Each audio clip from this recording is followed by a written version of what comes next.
नमस्कार मित्रांनो, माझं नाव प्रशांत निकम आणि महाराष्ट्र माझा या चॅनलमध्ये तुमचं सर्वांचं स्वागत आहे. मित्रांनो, जर चॅनलला सबस्क्राईब केलं नसेल तर सबस्क्राईब करा, कारण आपण असेच नवनवीन विषय घेऊन येत असतो. तर मित्रांनो, आजचा विषय सुद्धा खूपच सेन्सिटिव्ह आहे. थंबनेलवरून तुमच्या लक्षात आलं असेल की बैलगाडा क्षेत्रातील एक कोहिनूर हिरा, आपला जीवनप्पा देडगे नांदेड सिटी यांचा शास्त्री, त्याचं या ठिकाणी मी भावपूर्ण श्रद्धांजली आणि स्वामी समर्थांना मागणं मागतो की शास्त्रीच्या आत्म्याला शांती लाभो आणि शास्त्रीसारखा नंदी पुन्हा एकदा जन्माला यावं. तसेच सर्व यूट्यूबर्स, शर्यतप्रेमी व गाडा मालक यांच्या वतीने सुद्धा भावपूर्ण श्रद्धांजली आणि आपला शास्त्री पुन्हा एकदा नव्याने कुठेतरी जन्म घेऊ. शास्त्रीने जे आदत काळात गाजवलं होतं, म्हणजे भरपूर गुलाल घेतले आणि चांगल्या चांगल्या नंदींना टक्कर दिली, हेच ते आपले जीवनप्पा देडगे आणि त्यांचा शास्त्री, जो की विठ्ठल नाना बुतकर यांचे जावई यांच्याकडे सांभाळायला होता, नानांकडे पण होता आणि त्याचा खूप चांगला सांभाळ चालला होता. परंतु शेवटी परमेश्वराला जे आवडतात, परमेश्वर त्यांना लवकरच या ठिकाणी घेऊन जातो. हे खूप दुःखाची गोष्ट आहे. शास्त्रीला आणखी आत्ताच दात लागला होता, दुसरा झाला होता, त्याला भरपूर काळ गाजवायचा होता, परंतु या ठिकाणी शास्त्री बरोबर असं काही घडलं आणि जे आप्पांचं काळीज होतं, आपला शास्त्री, त्याचं खरोखर म्हणजे दुःखद घटना घडलेली आहे. हा सुद्धा नंदी आप्पांचाच आहे, भारत, ज्याची 15,51,000 खरेदी आहे. म्हणजे असे दोन्ही नंदी हे आप्पांचे जीवच होते. भारत सुद्धा पळायला खूप तुफान आहे, पण त्यातला शास्त्री हा भारतला सोडून गेला. तर मित्रांनो, हे का घडतं किंवा कशामुळे घडतं, आपण थंबनेलवर पण लिहिलंय की नेमकं शास्त्रीला काय झालं होतं.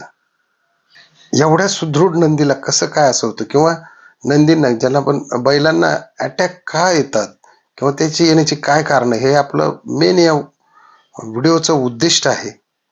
कारण बऱ्याच आजकाल रेसमधल्या किंवा काम करणाऱ्या नंदींना हे अटॅक येतात. तर आपण त्याचं कारण पाहूया, काय कारण आहे नक्की.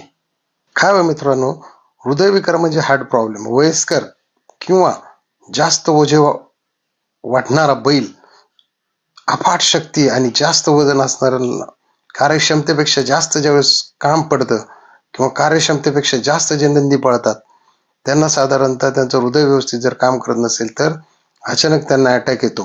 दुसरी गोष्ट, त्यांना झटके म्हणजे फिट्स किंवा इपिलिप्टिक अटॅक, मज्जासंस्थेच्या म्हणजे नर्व सिस्टीमचे जे विकार होतात, म्हणजे ज्यांना आपण शिरा म्हणतो मराठीमध्ये, त्यामुळे सुद्धा त्यांना अटॅक येतात. त्याचं लक्षण काय आहे की बैल थरथर कापतो, अंग आखडतो, जमिनीवर आपटतो.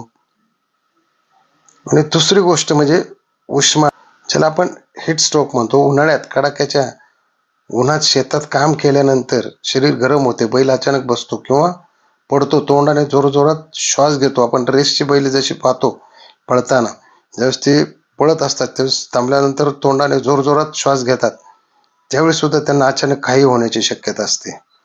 त्याच्यामुळं कसं आहे की नंदींना बेताने पळवलं पाहिजे, त्यांच्या सोयीसोयीने. आणि दुसरी गोष्ट काय होतं की गॅस आणि पोटफुगे, म्हणजे ज्याला आपण साधारणतः बघा, एखाद्या जर बैलाने हिरवं गवत खाल्लं जास्त किंवा डाळ वर्गीय चारा खाल्ला तर त्यांच्या पोटावर ताण येऊन श्वास घ्यायला त्यांना त्रास होतो.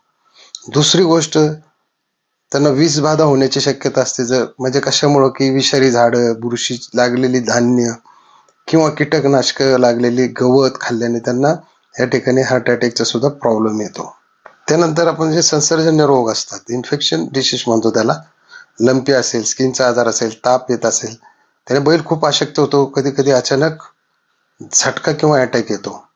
दुसरी गोष्ट, त्यांना किडे व गोचिड, ज्याला आपण टिक्स अँड ब्लड पॅरासिट म्हणतो, ब्लड शोषणाऱ्या किड्यांमुळे किंवा गोचिडांमुळे ह्या नंदींना रक्ताची कमतरता होते आणि ॲनेमियासारखे रोग होतात, त्याचाच परिणाम यांच्या हृदयावर होतो.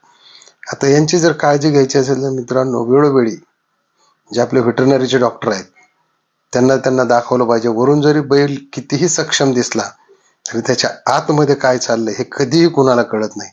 त्याच्यामुळं जास्तीत जास्त वेळा त्याला तुमच्या वेटरनरी डॉक्टरांच्या कॉन्टॅक्टमध्ये ठेवा आणि समजा कुठे जखम झाली असेल तरी त्याला ती चेक वगैरे करून सगळ्या गोष्टी करून त्याला फिट ठेवण्याचा प्रयत्न करा. आणि जास्तीचा आहार दिल्यानंतर बैल आपला जास्त पळेल किंवा काय करेल, तर हे चुकीच्या गैरसमजुती आहेत मित्रांनो. तर त्याच्या बाबतीत जास्तीचा आहार दिल्याने काय होतं की कधी कधी त्यांचं वजन अवाढव्य वाढतं, मग त्यांना पळण्याचाही त्रास होतो, कामाचाही त्रास होतो. शेतकऱ्यांचे जे नंदी असतात बघा, साधारणतः त्याला थोडंफार काम असतं, एक दिवसाचं काम 2 दिवसात उरकतात. मग त्याच्यामुळे काय होतं, त्याला आराम मिळतो आणि ते बसून बसून राहतात जास्तीत जास्त. तसे रेसचे बैल जास्त नुसते पळतच राहतात. त्याच्यामुळं ह्या नंदींना लवकर त्रास होतो, रेसच्या नंदींना. पण हे जे शेतकऱ्याचे बैल आहेत बघा तुम्ही, सर्वसाधारण एक 20, 22, 25 वर्ष सुद्धा जगतात आणि त्यांना कुठल्याही पद्धतीचा आजार होत नाही. कारण त्यांना फक्त काय वैरण वगैरेच टाकली जाते, बाकी ते काही खाल्लं तर गवत वगैरे थोडंफार खातात. त्यांना असं विशेष असा खुराक दिला जात नाही.